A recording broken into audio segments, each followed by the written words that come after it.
And Andrew, the term came out, and I've heard it before, the Hounsfield thresholding. And I know that is a key pivot point in some of the technology that puts the Elucid platform front of the line. Could you share some technical background on that and how that applies itself in our platform? Yeah, very briefly, we can all appreciate that that calcium, for example, has a higher level of density than lipid species.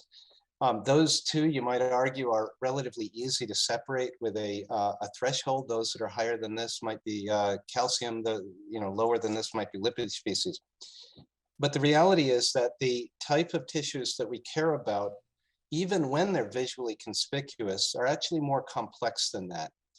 If we just take calcification for an example, there's a well-known artifact of calcium blooming, which historically in CTA, calcification has been overestimated.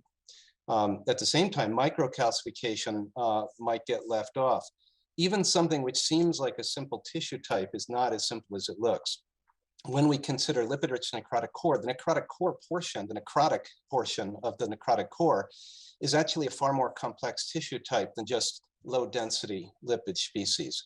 And then, as Dr. Pelberg had mentioned with respect to hemorrhage, that's very difficult because that's deeply overlapped in terms of the material densities. And so what we've observed is that those techniques which would seek to apply thresholds meet a certain level, but they're both subjective as to where the thresholds are. They're dependent upon the scanning protocol as to how those densities manifest. But even if they're set well, they miss out completely on this notion of the inherently overlapped material densities. And so an algorithm that would seek to make an accurate tissue characterization needs to take that into account. And any algorithm which does not is suspect in terms of the ability it can achieve any level of accuracy. And so the Elucid Vivo approach looks at distributions, and there's other aspects of the image processing pipeline that are worthy of notice, but if we just make it really sort of simple, we look at distributions of characteristic distributions of densities on a super resolution grid. And so there are two pieces there that I've just mentioned. One is we don't look at just whether we're above or below a threshold, but rather we look at a characteristic distribution. We gain those distributions from pathology study, from exemplars at microscopy with excised tissue, where we see the direct cellular and molecular level milieu, and with that have the opportunity to assess those distributions.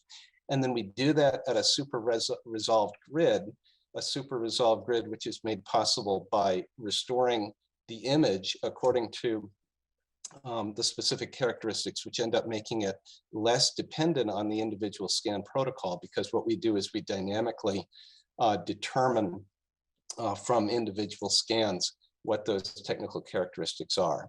There's more that can be said about those two, but essentially put those two together and you have the makings of a tissue characterization that gets closer to what is actually going on in the actual specimen.